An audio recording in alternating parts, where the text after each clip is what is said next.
बिस्मिल्लाहिर्रहमानिर्रहीम। अस्सलाम वालेकुम। डॉक्टर मुनव्वर हुसैन आपकी खिदमत में। आज मैं दावत दूंगा ईरान से बहुत ही ज़्यादा आपके हर दिल अजीज़ मशहूर जो जर्नलिस्ट हैं, तो वो पाकिस्तानी जर्नलिस्ट, लेकिन उनको मशहूर कर दिया गया है कि ईरानी जर्नलिस्ट हैं, लेकिन अच्छे एनालिस्ट हैं, पढ़े लिखे हैं, हमारी तरह जो हमारे पास जर्नलिज़म है, जिनको रिपोर्टिंग करना चाहिए वो रिपोर्टिंग छोड़ के एनालिसिस करते हैं। ये स्कॉलर भी हैं at the same time. Journalist मशहूर हो गए बट बेसिकली स्कॉलर हैं और अच्छा बैकग्राउंड है उन्हें इंटरनेशनल रिलेशंस का। आज जो की इश्यूज़ जिसको हम डिस्कस करना चाह रहे हैं उसमें सबसे पहले ये कि प्रेसिडेंट ट्रंप की जो स्टेटमेंट है रिगार्डिंग ईरानियन यूरेनियम साइट, और वो कोट करते हैं कि वहाँ मोहम्मद नामी कोई शख्स रहता है, इसकी तफसीलात लेंगे। साथ में प्रेसिडेंट ट्रंप ने ये क्लेम किया है कि चाइना ने एग्री किया है कि स्टेट ऑफ हॉर्मुज़ को विदाउट एनी टोल खोल दिया जाए और ईरान को न्यूक्लियर बॉम्ब नहीं बनाने दिया जाएगा। लेकिन चाइना की सरकारी जो स्टेटमेंट है वो इस तरह की नहीं है। ईरान इसे किस तरह से रीड कर रहा है? दूसरा ये कि ईरान के सरकारी टेलीविज़न के ऊपर हम देख रहे हैं कि AK-47 की ट्रेनिंग दी जा रही है और गालिबन वो ये फील करते हैं कि एक मैदानी जंग बरपा होने को है। बज़ाहिर मैं समझता हूँ कि अमेरिका में अब वो तड़ नहीं रही। मेरी एक अपनी लॉजिक है, अपना आर्गूमेंट है, एविडेंसेस हैं, अब वो मैं आपके सामने रखूँगा। बिकॉज उसके अंदर मुझे नज़र आ रहा है कि मार्च के महीने में अमेरिका ने $61 बिलियन के लॉसेस किए हैं ट्रेड के अंदर, जबकि चाइना ने $85 बिलियन सरप्लस ट्रेड किया है। तो इस सूरत हाल के अंदर जहाँ पे बिलियंस ऑफ डॉलर्स का खसारा फेस करना पड़ा है, गो के कांग्रेस में रेजोल्यूशन कामयाब नहीं गई, उस पर इन हमारे प्यारे दोस्त का क्या नज़रिया है, ईरान में क्या पल्स चल रही है तेहरान में, वो देखेंगे। मोहसिन नकवी साहब इंटीरियर मिनिस्टर इस वक्त तेहरान के अंदर मौजूद हैं। एक ख़ास किस्म के एग्रीमेंट तक पहुंचने की काविश की जा रही है।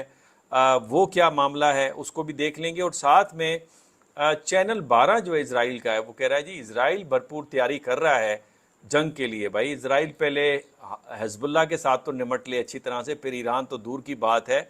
और last but not the least जो फॉरेन मिनिस्टर हैं हकान फिदान टर्किश, उनकी मुलाकात हुई है अली बगेरी कानी के साथ, जो कि डिप्टी सेक्रेटरी हैं national security council of Iran. ये सारी बड़ी की डेवलपमेंट्स हैं।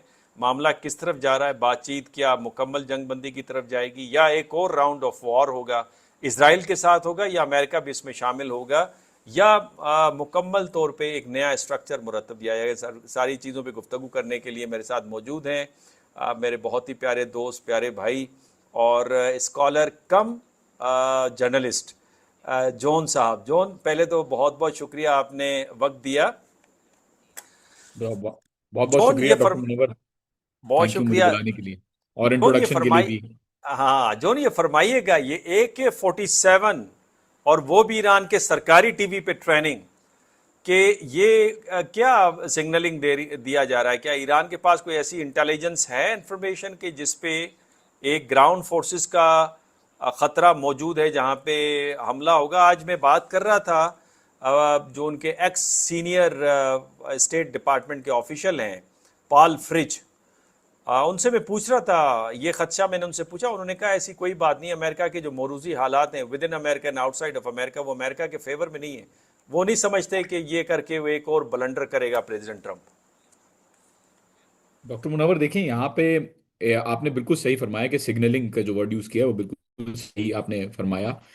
टीवी के ऊपर, नेशनल टीवी के ऊपर ये चीज दिखाना, यूएई पहले तो जला हुआ दिखाया उसमें, और जिस तरीके से डिस्ट्रक्शन ऑलरेडी दिखाया कि हमने की है, और जिस तरीके से ट्रेनिंग करते हुए एंकर ने बाकायदा बोला कि मैं यूएई की तरफ जरा निशाना ले लूं, ये बहुत इंपॉर्टेंट सिग्नलिंग है। ये दिखाता ये है कि असल में अवाम को निशाना क्या बनाना है, या अवाम को क्या रेडी रखना है अपने दिमाग के हिसाब से कि क्या अगला हदफ होगा, ना सिर्फ ईरान की अवाम के लिए बल्कि यूएई में जो लोग रहते हैं और यूएई की जो क़यादत है उनके लिए इशारा देना कि भाई हमारी जो गने हैं वो तुम्हारी तरफ हमने तानी हुई हैं। इसकी वजह क्या है? इसकी वजूहात बहुत सारी हैं। पहली वजह तो यह है कि यूएई इसराइल की एज अ प्रॉक्सी देखा जा रहा है ईरान की नज़र में। वो उनको व्यू करते हैं एक ऐसे स्टेट की तरह जो जिसने पूरी तरीके से यूएसए और इसराइल के ऊपर अपने आप को सरेंडर कर लिया है। नेतन्याहू के विजिट्स आपको नजर आए होंगे कि एक विजिट जो है उनका हुआ था मार्च के अंदर, उनका क्या, उसका एक विजिट हुआ था मार्च के अंदर, और उसका दोबारा एक और विजिट हुआ जिसकी तफ्तीश मैंने डाली अपने व्हाट्सएप चैनल के ऊपर। मैंने बाकायदा जेट्स की जो है वो तस्वीरें लगाई कि दोबारा उस वाक्य के बाद दोबारा एक और वाक्य हुआ जब बयान आया प्राइम मिनिस्टर की ऑफिस की तरफ से, इसराइल के नेतन्याहू की तरफ से बयान आया कि भाई हम गए हैं और बहुत बड़ी कामयाबी है, चोरी छुपके हम गए और बहुत बड़ी कामयाबी है, यूएई ने बोला जी हम जो है वो किसी को रिसीव नहीं किया हमने और मिलिट्री भी नहीं आई। तो ईरान को पता है और दुनिया को भी पता है कि एग्जैक्टली ये जो यूएई जैसे ममालिक हैं जिन्होंने अपने आप को सरेंडर कर दिया है, वो हम्म, किस तरीके से इसराइल का साथ देंगे दोबारा, अगर जंग दोबारा शुरू होती है तो। और आप देखें कि जाले लगाना शुरू कर दिए उन्होंने अपनी जितनी भी साइट्स हैं उनके ऊपर।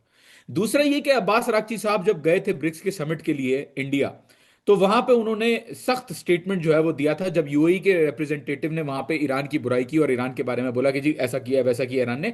तो अब्बास अराक्ची साहब ने कहा कि मैं नाम नहीं लेना चाह रहा था यूएई का, क्योंकि हम यूनिटी रखना चाहते थे, लेकिन आपने जो हमारे ऊपर तनकीद किया और नाम लिया और हमें बुरा भला कहा है, उसकी जवाब में जिम्मेदारी है कि मैं इसके ऊपर आपको जवाब दूं कि आपने मिल के अटैक किया है, इसराइल को सपोर्ट किया है अटैक में। और पहले भी ये खबर आ चुकी है कि यूएई जो है वो बाकायदा अटैक में जो है वो शमूलियत उसने इख्तियार की, और उसमें दूसरे ममालिक की भी रिपोर्ट्स आई, लेकिन जाहिर सी बात है यूएई जो है वो सर फहरिस्त है इन सारी तैयारियों में। तो देखिए यूएई का तो परमानेंटली अब इन्होंने अपनी स्टांस जो है उसको चेंज कर लिया। यूएई के साथ कोई रिप्रोचमेंट नहीं हो सकता, यूएई के साथ कोई वापस दोबारा बातचीत उस तरीके से नहीं हो सकती, ना ही रिलेशंस उस तरीके से अच्छे हो सकते हैं जिस तरीके से रिलेशंस पहले थे। यूएई की परमानेंट सिचुएशन जो है वो चेंज हो चुकी है अनफॉर्चुनेटली। हम्म। अच्छा, मुझे ये बताइएगा जॉन हुसैन, चूंकि आपने इंडिया का जिक्र कर दिया और ब्रिक्स की मीटिंग की भी बात की, बज़ाहिर मैं उसको कोई खास अहमियत नहीं देता, बिकॉज इंडिया का जो रोल है वो बड़ा सस्पिशियस है सारे की प्लेयर्स का, स्पेशली ब्रिक्स के अंदर। बल्कि ये नैरेटिव भी चला कि क्यों ना इंडिया का आए निकाल के ईरान का आए और पाकिस्तान को स्पेस दे दिया जाए। तो एक तासुर ये नजर आता है कि क्या ईरान दोबारा रिपेयर कर रहा है it's relationship with India because of its big market, और बिकॉज दीना का वाकया हुआ, इंटेलिजेंस शेयरिंग का मामला हुआ, जयशंकर की स्टेटमेंट थी, वो सारे मामला इस तरह के थे जिसमें जहां पे यूएई प्रॉक्सी बना हुआ है वहां इंडिया भी तो प्रॉक्सी बना हुआ है ना। आपकी बात बिल्कुल ठीक है, और ये बिल्कुल नैरेटिव जो लोग फैला रहे हैं उनको बिल्कुल जवाब जो है वो जरूरी है देना, और मैं जवाब इस पे देना चाहूंगा। देखिए इंडिया का फर्स्ट ऑफ ऑल जो मामला आपको डीना फ्रिगेट का नजर आया, उस जमाने में तो बहुत ज्यादा हालात खराब हो गए थे, बातचीत बिल्कुल बंद हो गई थी इंडिया से। जयशंकर ने 3 दफा फोन किया, मोदी ने फोन किया, और जाहिर सी बात है ईरान बिल्कुल इस चीज पे था, भले हमले में डायरेक्टली इन्वॉल्व। अब इतनी बड़ी कश्ती जो समंदर में घूम रही है उसमें इंटेलिजेंस का तो बहरहाल कितना ही सपोर्ट है कितना नहीं है, वो सारी बातें डिबेटेबल है, लेकिन हकायक ये है कि इंडिया ने उसमें कंडमनेशन नहीं दी, और गेस्ट थी वो कश्ती गेस्ट थी इंडिया की। तो ये बहुत बड़ा वाकया हुआ था। अभी जो ब्रिक्स के समिट में वो गए, तो एक चीज बड़ी इंपॉर्टेंट है मुनव्वर साहब, अगर आप देखें नोटिस करें, यहां पे अब्बास अराक्ची साहब इंडिया में बैठे हुए हैं, और वहां पे ओमान की समंदर के अंदर इंडियन कश्ती को हिट होता है और वो क्या होती है, डूब जाती है। ये आपको क्या दिखा रहा है? इंडिया की कश्तियां रोकी हुई हैं ईरान ने, अभी भी इंडिया की कश्तियों को नहीं जाने दे रहा ईरान। और देखें बात सारी ये है कि क्विड प्रो को में जहां पे इंडिया से, सॉरी, इंडिया जहां से ईरान से तेल खरीद रहा है, जाहिर सी बात है दुकानदारी तो बंद नहीं होती। पाकिस्तान और इंडिया ने भी कितने साल ट्रेड किया आपको भी पता है, दुश्मनी होने के बावजूद पाकिस्तान और इंडिया ने काफी सालों तक ट्रेड किया, प्राइम मिनिस्टर्स की मुलाकातें भी रही, लेकिन इसका मतलब ये थोड़ी है कि पाकिस्तान जो है वो कश्मीर का स्टांस छोड़ देगा। इसी तरीके से ईरान ने भी कश्मीर का स्टांस मेंटेन रखा हुआ है, मुसलमानों का स्टांस भी मेंटेन रखा हुआ है, लेकिन जो ओवरऑल सिचुएशन है, जो इकोनॉमिक डायनामिक्स है, उसके अंदर अनफॉर्चुनेटली ईरान को तेल लेना पड़ रहा है इंडिया को। और इंडिया जब ऑफर कर रहा है तेल और कोई और ऑफर नहीं कर रहा, तो ऑप्शन क्या है ईरान के पास? जाहिर सी बात है वो तेल तो नहीं रोकना, अपना बेचना तो नहीं छोड़ेंगे ना। कोई और मुल्क आ जाए तो अलग बात है कि फॉर एग्जाम्पल पाकिस्तान बोले कि जी हम आपसे गैस भी लेते हैं और हम आपसे तेल भी लेते हैं, तो बहुत अच्छी बात है। और चाबहार का जो मामला है वो भी हमें पता है कि गवादर पहली प्रेफरेंस थी, ईरान ने पहली प्रेफरेंस गवादर को दी थी कि हम जो है इसके अंदर आपके साथ शमूलियत कर लेते हैं। तो बात सारी ये है कि मजबूरी के सौदे अनफॉर्चुनेटली करने पड़ रहे हैं। कोई भी सिंसियर, ऑब्वियसली ईरान को पता है कोई भी सिंसियर नीयत नहीं है इंडिया की, और ये बात रिकग्नाइज्ड है ईरान के अंदर भी। और ब्रिक्स का जो समिट था वो ऐसा नहीं था कि वो इंडिया से मिलने गए हैं। ब्रिक्स की क्यादत क्योंकि इंडिया के पास थी और उस वक्त इंडिया होस्ट कर रहा था, तो दीगर ममालिक से भी लोग जो है वो, जैसे वर्ल्ड कप अगर इंडिया के अंदर हो रहा है, तो वर्ल्ड कप करने के लिए जो जो टीमें खेल रही हैं वो इंडिया जाएंगी।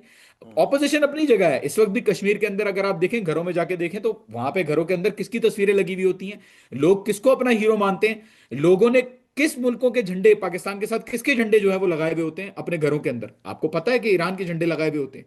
तो बात सारी ये है कि ईरान की रिलेशनशिप विद इंडिया उसी हद तक है जिस हद तक मफाद है, उसूल के अंदर जो है वो कॉम्प्रोमाइज हमें नजर नहीं आ रहा। सेम विद, देखें फॉर एग्जांपल पाकिस्तान की रिलेशनशिप अमेरिका के साथ भी अच्छी है, और ईरान के साथ भी अच्छी है। अब ईरान जो है वो अमेरिका का दुश्मन है, तो ये एक्सपेक्टेशन नहीं की जा सकती कि पाकिस्तान जो है वो अपने मामला छोड़ देगा अमेरिका के साथ, सिर्फ इसलिए क्योंकि ईरान की जो है वो जीरो रजामंदी सम नहीं है गेम नहीं है। अमेरिका के साथ। Zero sum yes, game zero sum. नहीं है इंटरनेशनल एब्सोल्युटली, पॉलिटिक्स में। एब्सोल्युटली, मफादात के एब्सोल्युटली। मुताबिक मूव किया जाता है।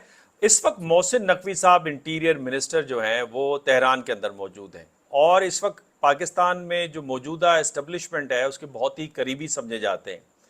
उनकी आमद जो तेहरान के अंदर है और जो मुलाकातें हैं उसकी अहमियत क्या है, क्या बातचीत हो रही है, क्या कोई नया पैगाम लेकर पहुंचे? देखिए, मेरी मालूमात के मुताबिक और रिपोर्ट्स भी ऐसी कुछ आई हैं कि अब जो है जो अग्रीमेंट, जो प्रपोजल दिया था ईरान ने और अमेरिका ने, जो ट्रंप ने कहा कि मैंने पहली लाइन पढ़ी और मैंने उसको जो है वो फेंक दिया, उसी प्रपोजल को मेरे ख्याल में उन्होंने दोबारा कचरे के डब्बे से उठाया। और उन्होंने उसी प्रपोजल को, जब चाइना से कुछ नहीं मिला तो उसी प्रपोजल को उन्होंने खोल के देखा कि अच्छा यार, देख लेते हैं क्या क्या चीजें हैं, कहीं ऐसा ना हो कि और जलील होना पड़े। तो उसी प्रपोजल के अंदर दोबारा चीजें कुछ पाकिस्तान के जरिए मेरे ख्याल में भिजवाई हैं कि ईरान रिकंसिडर करे, या फॉर एग्जांपल ईरान उन पे क्लैरिफिकेशंस दे। और इसकी डिटेल्स मैं कवर कर चुका था, अपने व्हाट्सएप चैनल पे भी मैंने भेजी हैं, कुछ कुछ रिपोर्ट्स भेजी हैं, वो भी आप जाके देख सकते हैं। तो ऐसी मुख्तलिफ रिपोर्ट्स आई हैं, और पाकिस्तान बिल्कुल कोशिश करने की ये चाहत है पाकिस्तान के अंदर, और कोशिश कर रहा है कि किसी तरीके से मामलात दोनों फरीकैन के अंदर हल कराए जाएं। तो लेट्स सी व्हाट हैपेंस। अभी तो फिलहाल लग ऐसे ही रहा है कि अमेरिका को दोबारा जाग के ख्याल आ गया है कि अब चाइना से कुछ नहीं हो पाया, तो जी हम कुछ दोबारा कुछ करने की कोशिश करते हैं। लेकिन बहरहाल मुझे लग रहा है कि ईरान का सॉरी, ईरान का जो जवाब होगा वो वही होगा जो पहले था, चेंज नहीं होगा मेरे ख्याल में। अच्छा, ये this is very interesting. America में जो पब्लिक ओपिनियन थी और पढ़े लिखे लोगों की जो मैटर करते हैं डिसीजन मेकिंग में, रॉबर्ट कगान की, जिन्होंने ये कहा, और वली नसर ने भी इनफैक्ट, कि जो प्रेसिडेंट ट्रंप का विजिट था चाइना का, उसमें उनका हाथ लोअर रहा, अपर हैंड नहीं था, और वजह थी ईरान, बिकॉज ईरान के साथ डील नहीं हुई। ब्रेन एलन ने तो बहुत ही ज़्यादा सख्त इस्तेमाल किए ना अल्फाज। फिर बाहर को रोबियो साहब ने भी कहा कि जनाब चाइना ज़रा मदद कर ले। हम प्रेसिडेंट ट्रंप ने कहा नहीं नहीं, वो उसकी ज़रूरत नहीं है। रॉबर्ट पैप जो है, उन्होंने तो कमाल कर दिया। उन्होंने कहा कि जनाब ये जो ट्रंप साहब जो तशरीफ़ ले गए हैं ईरान वॉर की वजह से, प्रेसिडेंट जी ने कानून लागू कर दिए हैं ट्रंप साहब के ऊपर। तो क्या ईरान के अंदर भी ये नैरेटिव है कि हमारी वजह से ज़रा मामला अमेरिका का बिगड़ ही गया, अलाइनमेंट बिगड़ गई है? देखें, बिल्कुल कोई दो शक नहीं है कि ईरान की वजह से क्या अमेरिका और चाइना के बीच में मामलात ऐसे हैं कि इस वक्त बहुत मज़ा आ रहा है। चाइना को इस वक्त बहुत मज़ा आ रहा है अमेरिका को नाचते हुए देखने में। देखें, बात सारी ये है डॉक्टर साहब, अभी जो ये गए और इन्होंने जो भी इतनी बड़ी जो ये कॉर्पोरेट कैपिटलिस्ट फोर्स लेके गए थे अपने साथ, एनवीडिया का सीईओ और मास्टर कार्ड वीजा के सीईओ, ब्लैक रॉक के हेड, जो कारगिल जो कंपनी है फूड मैन्युफैक्चरर एग्रीकल्चरल जायंट जो है वो, टिम कुक, इलॉन मस्क, ये सारे लोग जो गए, क्या मिला इनको? पहले तो वो कश्तियां ईरान ने छोड़ दी हॉर्मुज के मामले में, उन्होंने कहा हॉर्मुज हम खोलना चाहते हैं। ईरान ने कहा कि जी ये लें बिस्मिल्लाह, 30 कश्तियां हमारे कंट्रोल में, हम छोड़ते हैं। और टोल दे के गई हैं वो कश्तियां चाइना की, मुफ्त में नहीं गई। पहला तो ये। दूसरा ये कि ईरान के हवाले से चाइना में यूनाइटेड नेशंस के अंदर जो रिप्रेजेंटेटिव हैं, परमानेंट रिप्रेजेंटेटिव हैं, उन्होंने स्टेटमेंट दिया है 15 मई को, यानी कल, कि ईरान के मामले में हम स्ट्रेट ऑफ हॉर्मुज में बहरीन और यूएस की जो रेजोल्यूशन, जॉइंट रेजोल्यूशन जो वो प्रपोज कर रहे हैं उसके हक में नहीं है। तो चाइना ने दिखा दिया अमेरिका को। वहां से ट्रंप कह रहा है और मार्को रूबियो कह रहे हैं कि जी राजी हो गया ट्रंप, राजी हो गया अमेरिका, और $250 बिलियन का मुआहदा हुआ है, बोइंग से 200 जहाज खरीदने। क्या फायदा हुआ? एवरीथिंग इज अनसब्सटेंटिव, कोई भी चीज जो है वो परमानेंट नहीं है। वॉल स्ट्रीट जर्नल की अगर रिपोर्ट उठा के देखें, जो पहले मुआहदे हुए हुए थे इनके बोइंग के जहाज खरीदने के, वही मुआहदे जो है वो कंटिन्यू हुए हैं।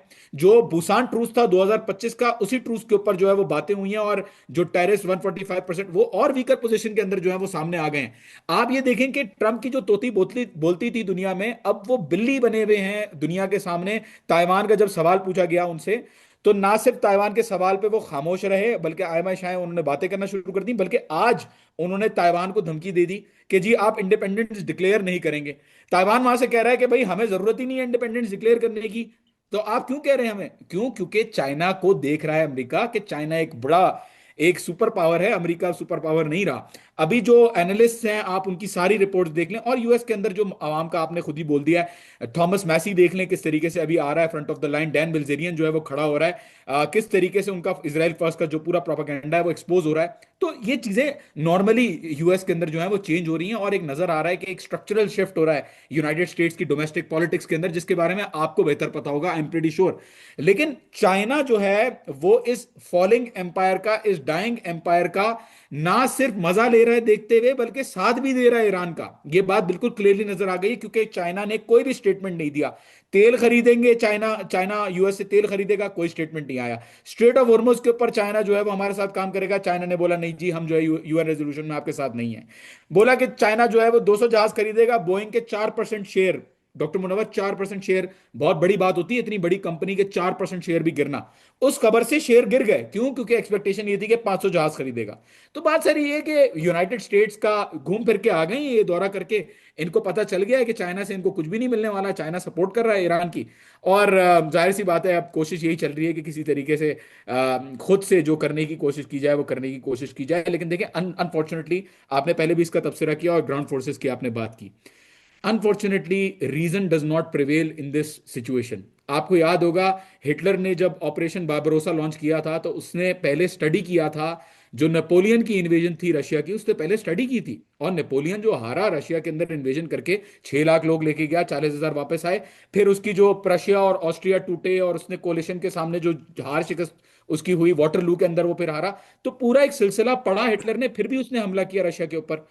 तो यही काम हमें नजर आ रहा है कि रैशनल एक्टर मॉडल जो है वो फिट नहीं हो पा रहा। ईरान की सिचुएशन में तो कभी भी फिट नहीं था, यूनाइटेड स्टेट्स की सिचुएशन में भी अभी कभी फिट नहीं हो रहा, क्योंकि इन द फर्स्ट प्लेस फायदा ही नहीं था यूनाइटेड स्टेट्स का कि वो इस चीज के अंदर अपनी आवाम का नैरेटिव जानते हुए जो है वो घुसें। तो बहरहाल doctor Munawwar, I don't think कि ये चीज जो है वो इतनी आसानी से रिजॉल्व होगी। सर्वाइवल टफ टाइम देगा यूनाइटेड स्टेट्स ईरान को, सैंक्शंस टफ रखेगा, ब्लॉकेट टफ रखेगा, आखिरी हद तक, जब तक वो ये ना कंसिडर कर ले कि अब हम टूटने वाले हैं, तब हो सकता है हमला कर दे। और वो एक आखिरी उम्मीद होगी, उसके बाद आप देखेंगे कि क्या हाल होगा यूनाइटेड स्टेट्स में।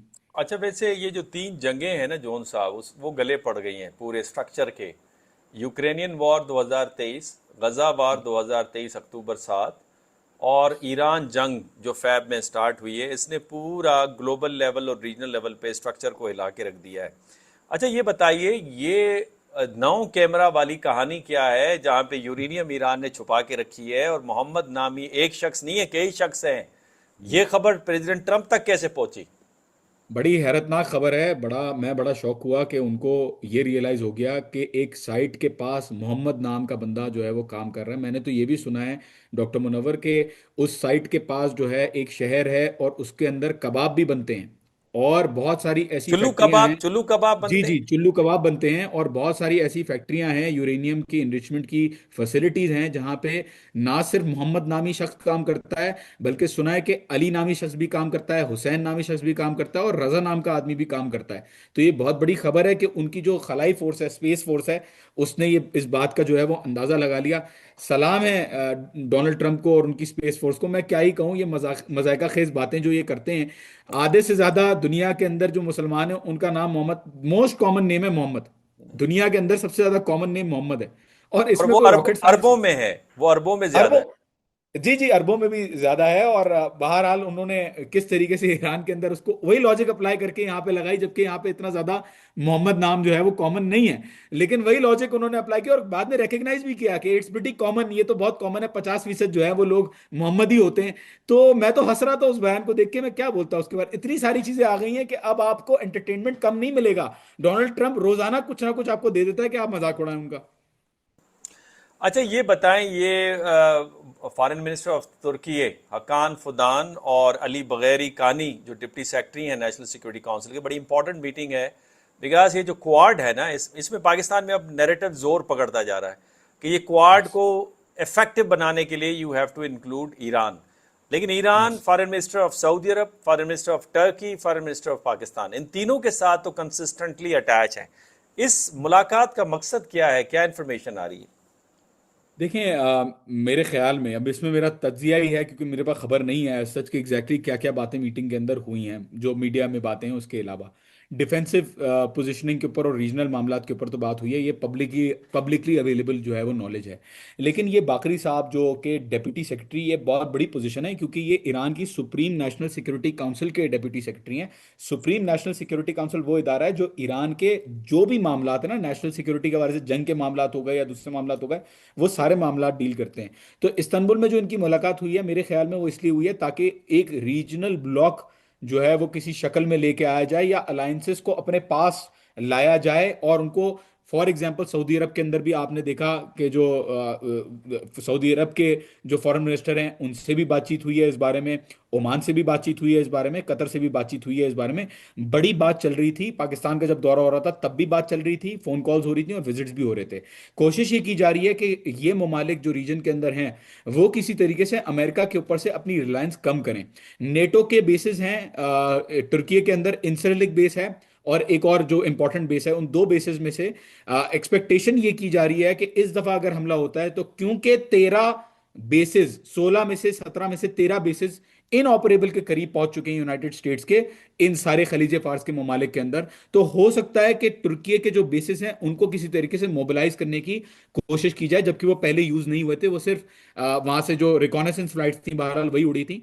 लेकिन इस दफा कोशिश की जा रही है कि तुर्की के अंदर ऐसी कोई मूवमेंट ना हो, क्योंकि बहरहाल डोनाल्ड ट्रंप ये चाहेगा कि अब दूसरे ममालिक जैसे फ्रांस का जो आपका जो चार्ल्स डिगॉल कैरियर है वो भी आ रहा है, यूके की जो ड्रैगन HMS ड्रैगन है वो भी आ रही है, डिफेंसिव मनूवर के लिए आ रहे हैं वो लोग, कह तो रहे हैं। लेकिन ईरान को ये खदशा है कि किसी तरीके से ये जो रीजनल रीजनल कंट्रीज हैं उनको इस्तेमाल करने पे आमादा किया जाएगा ट्रंप की तरफ से, क्योंकि दूसरे बहुत बड़ी कॉस्ट बेयर कर चुके हैं।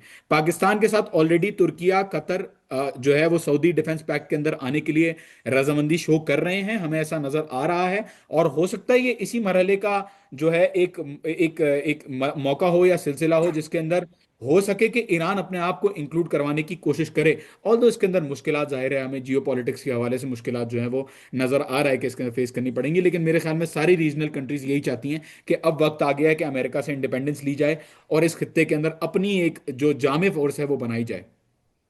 अच्छा, आखिरी सवाल जॉन भाई, मुझे यूं लगता है कि जो इजराइल है, चैनल 12 ने ये रिपोर्ट भी किया है कि वो भरपूर तैयारी कर रहे हैं ईरान पे दोबारा हमले की। मुझे नहीं लगता कि अमेरिका इसमें शामिल होगा। हाँ, अलबत्ता जब इजराइल फंसेगा और मार खाएगा तो फिर उसको रेस्क्यू करने के लिए अमेरिका ज़रूर दाखिल होगा। लेकिन क्या ईरान इसके लिए तैयार है? और खित्ते के ममालिक के साथ सफारतकारी में बताया जा रहा है कि इजराइल हरकत करने लगा है, और इजराइल के लिए बहरहाल ये मुश्किल तो होगा। एक तरफ हिजबुल्लाह है, वो मामला अभी मुका नहीं है, तो दोबारा ईरान के साथ जंग के लिए तैयारी। देखिए नेतन्याहू की जो और अल्ट्रा जायनिस्ट की जो फिलॉसफी है वो तो आपको पता ही है कि कुछ भी हो जाए, अवाम जैसी भी हो, उनके मेयर रो रहे हों, उनके आर्मी चीफ और मोसाद चीफ जो हैं वो बिनतियां कर रहे हों, हाथ जोड़ रहे हों, नुकसानात बता रहे हों, पूरे पूरे शहर खाली हो रहे हों, सेटलमेंट्स खाली हो रहे हों, बंकरों में लाशें हों, उनको कोई फर्क नहीं पड़ता। बात सारी ये है कि उनके लिए ये एक अपॉर्चुनिटी है अपना जो थर्ड टेम्पल है वो बिल्ड करने के प्लान को और ग्रेटर इसराइल के प्लान को अंजाम देने के लिए, और इसलिए ईरान का इस पूरी सिचुएशन से, पिक्चर से हटना जरूरी है। अगर ईरान को अभी खत्म नहीं किया गया, अकॉर्डिंग टू इजरायली एनालिस्ट, अगर ईरान को अभी खत्म नहीं किया गया तो ये इसराइल की खात्मे के लिए शुरुआत होगी, और इसराइल का खात्मा मेरे नज़र में तो पहले से शुरू हो चुका है। लेकिन बहरहाल इनकी जो चाहत है वो यही है कि भले हमें जितना भी नुकसान हो, बिल्कुल सही कहा आपने, हिजबुल्ला रोजाना की बुनियाद पे एवरेज 68 to 70 ऑपरेशंस जो है वो रोजाना की बुनियाद पे हिजबुल्ला कर रही है। और हिजबुल्ला जो है उनको बड़ा टफ टाइम दे रही है, अटैक कर रही है उनकी फोर्टिफिकेशंस को और गाड़ियों को और हेलीकॉप्टर्स को और टैंक्स को, लेकिन और शहरों को और सेटलमेंट्स को भी, और रॉकेट भी दागे जा रहे हैं। लेकिन एट द सेम टाइम इनको पता है, और ईरान में ये माना जाता है कि ये अलग से इसराइल अगर करेगा तो अलग से नहीं करेगा, यूनाइटेड स्टेट्स की पुष्टपनाही इसराइल के ऊपर होगी, और इसराइल और यूनाइटेड स्टेट्स जो भी फैसले करते हैं मिलके करते हैं, सामने दिखाया शायद ये जाएगा कि यूनाइटेड स्टेट्स बोलेगा कि मैं साथ नहीं हूं। लेकिन जो क्योंकि यूनाइटेड स्टेट्स के अंदर खुद से भी एक बड़ा प्रेशर, आपको याद है कि अभी जो बिल है यूनाइटेड स्टेट्स का, जो आर्म्स का जो बिल है उसके ऊपर बड़ी लड़ाई हुई है। AOC और इनकी जो लॉबी है, लेफ्टिस्ट की जो लॉबी है, लिबरल्स की जो लॉबी है यूएस के अंदर, वो बहुत ज्यादा एक्टिव हो गई है। पब्लिक के अंदर बड़ा सेंटिमेंट जो है वो ऑलरेडी खराब है। तो वो अपने आप को नजर नहीं दिखाएंगे, ऐसा नहीं दिखाएंगे कि वो साथ हैं, लेकिन इसराइल को इस चीज के अंदर डाल के नुकसान पेश करवा के फिर शायद वो बोलें कि अच्छा जी हम आपके डिफेंस के लिए आ रहे हैं और हम हमारी मजबूरी है, एक ग्राउंड बन गया है। तो बिल्कुल रेडी है ईरान इस चीज के लिए, अकॉर्डिंग टू ईरानियन ऑफिशियल्स। आपको याद होगा अब्बास अराक्ची साहब ने अपने ट्वीट में डाला था कि 120% कैपेसिटी हो गई है मिसाइल्स की। ये कोई ऐसी बात नहीं है जो हैरान कुन है। बात सारी ये कि जो स्टॉक पाइल दबाया हुआ था टनल्स के अंदर, जिसको बंद कर दिया था, उसको कॉम्बैट रेडीनेस के अंदर जो है वो कंसिडर नहीं किया जा रहा था उस वक्त जब जंग चल रही थी, क्योंकि वो स्टॉक पाइल अवेलेबल नहीं था। अब उस स्टॉक पाइल को खोल के, उसकी टनल्स को डिग करके दोबारा एंट्रेंसेस खोल के उस स्टॉक पाइल को निकाला गया है और ऑपरेशनलाइज किया गया है। और ये वो स्टॉक पाइल है जो नया स्टॉक पाइल यूज होगा अब, क्योंकि पुराना जो स्टॉक पाइल था वो 15 साल पुराना स्टॉक पाइल था।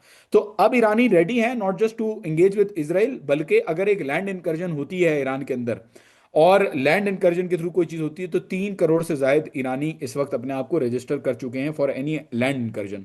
और हर ईरानी वैसे ही 2 साल की ट्रेनिंग लेता है, मिलिट्री ट्रेनिंग वैसे ही इनको मिलती है।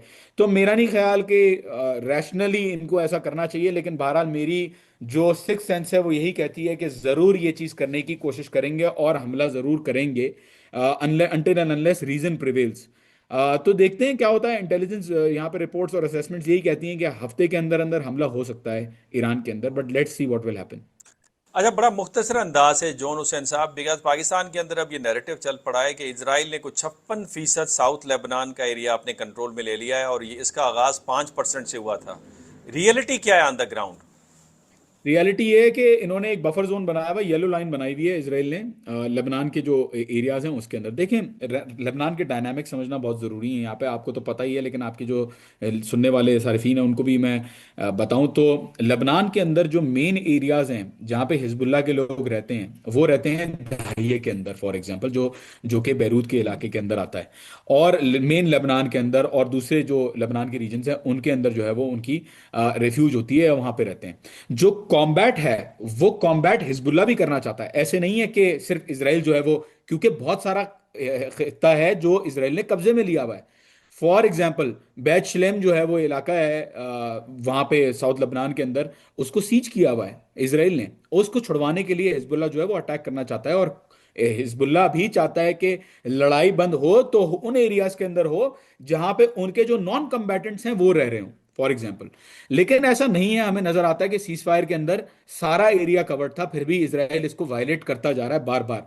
और ईरान ने इस चीज को क्लियर कर दिया, बाकायदा ईरान के अंदर बिलबोर्ड्स पे छाप दिया है कि सारे रेजिस्टेंस ग्रुप्स के ऊपर जो जंगें चल रही हैं उनको बंद करना पड़ेगा अगर आपको ईरान के साथ कोई भी चीज मुस्बत तौर पे करनी है तो। अब देखिए प्रैक्टिकली, ऑब्वियसली हमें नजर आएगा कि इसराइल बिल्कुल इसको वायलेट करने की कोशिश करेगा, और हिजबुल्लाह को भी ये बात पता है और ईरान को भी ये बात पता है। लेकिन मौका नहीं देगा Iran, Hezbollah sorry Iran Israel को मौका नहीं देगा इस चीज को एक बहाना बनाने के लिए कि जंग जो है वो बड़े पैमाने पे अमेरिका ऐसी बना ले कि वो कोई फॉर एग्जाम्पल पूरे खत्ते को ही खत्म कर दे, इंक्लूडिंग लेबनान और इंक्लूडिंग, कोई भी ये नहीं चाहता। तो यहाँ पे बड़ा स्ट्रेटेजिकली और टैक्टिकली ईरान चल रहा है, लेकिन सेंट्रल डिमांड यही है कि ये जो सीज फायर है ये इंश्योर हो। और हिजबुल्लाह का सपोर्ट का स्टेटमेंट भी आया है ईरान की सपोर्ट में। उन्होंने शेख नईम जो है उन्होंने स्टेटमेंट भी अभी अभी जारी किया है, 2 दिन पहले, अगर आप स्टेटमेंट याद हो तो जारी किया है इस पे।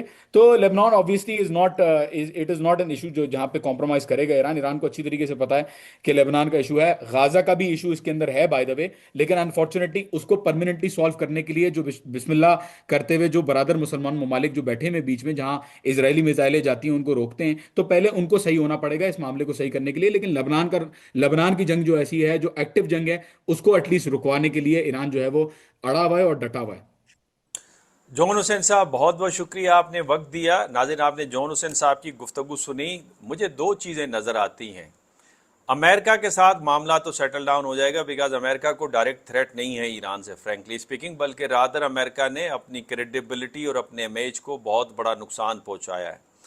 लेकिन ईरान और इसराइल का जहां तक मामला है उसमें दो बड़े सीरियस वेरिएबल्स हैं। एक नजरियाती, यहाँ पे चपकलश नज़र आती है 180 डिग्री, आपको मुख्तलिफ समतों में दोनों ममालिक नज़र आते हैं। और दूसरा स्ट्रक्चरल एनिमिटी भी मौजूद है।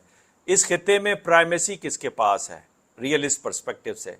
तो ये दोनों वेरिएबल्स हैं जहाँ पे one has to go, and here there is a game of zero sum game.